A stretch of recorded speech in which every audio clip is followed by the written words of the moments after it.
5 fonctionnements qui sont très récurrents chez les hypersensibles. Écoute bien jusqu'à la fin parce que je suis sûre que tu vas te reconnaître. La première chose, c'est que tu as besoin de plus de temps pour retrouver ton calme. Quand on est hypersensible, on a des émotions intenses, on est aussi très touché par les stimuli extérieurs, etc. Donc on a besoin de temps. On a besoin de temps pour venir décharger tout ce trop-plein émotionnel, ce trop-plein, sensoriel. La deuxième chose, c'est qu'on a besoin de solitude.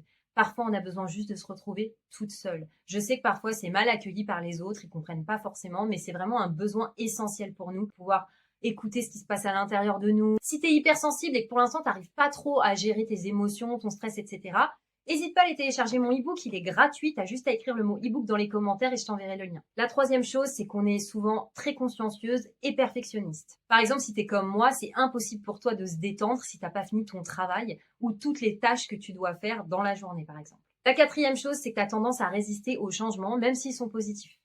Je te donne un exemple, tu déménages, tu sais que tu es heureuse de déménager parce que tu vas aller habiter dans un endroit qui te plaît plus.